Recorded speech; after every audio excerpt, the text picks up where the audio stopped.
Hi guys, welcome back to another episode of Birdies with Boynsy. Today we've got a request from Cameron who wants to know about the downhill chip. Not the downhill lie, but the downhill chip where we're chipping onto a downslope on the green. So we've got a nice bit of flat surface up the top.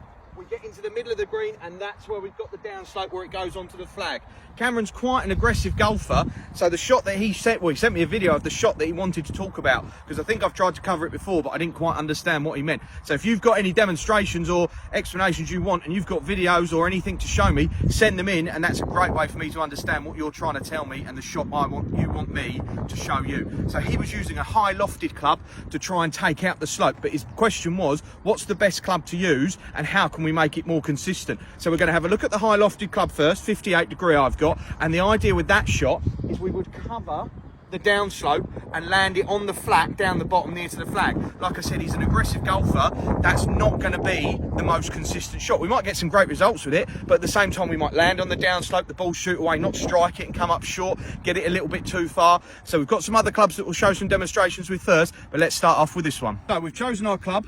Because it's a shorter shot, a bit more of a touch, a bit more control, we're going to grip down for a little bit more feel on the shot. Feet are closer together in the stance, and I know we're trying to land it over the slope, but there's enough loft on this club, so the ball's going to be a little bit further back in the stance, help us with that downward blow into the back of the ball, get it popping up, and we've probably got about 15-20 yards, so it needs to be a bit of a hit with the 58. Again, that's where some of the inconsistency might come from. So let's give it a go for you.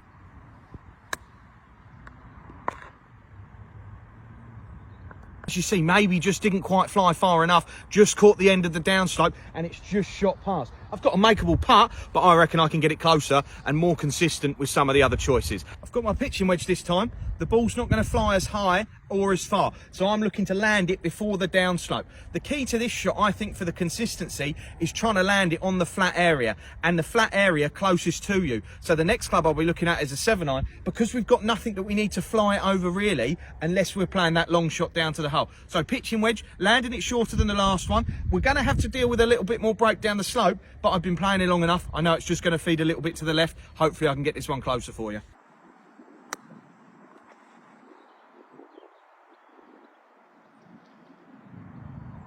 And there we go. Much easier to control the distance with the wedge, accelerate through, exactly the same setup, but we've just changed the club, so we changed the landing area. Let's try it with the 7-iron. So I don't normally use the 7-iron in around the green. I'm a bit like Cameron, I like that loft, hence I probably prefer the wedge most on this shot, but this is just an idea to show you the other end of the spectrum, the other extreme. This one's going to land even close to us. Keeping the setup all the same, we're just changing the loft on the club, it's going to roll a bit more. I know that this is now the third shot, and obviously I've seen the break on the first one. When you're out on the course, you've got to know the break the first time. So again, you maybe expect the shots to get closer and closer, but with a club that I don't normally use, I'm happy with anything in and around down there.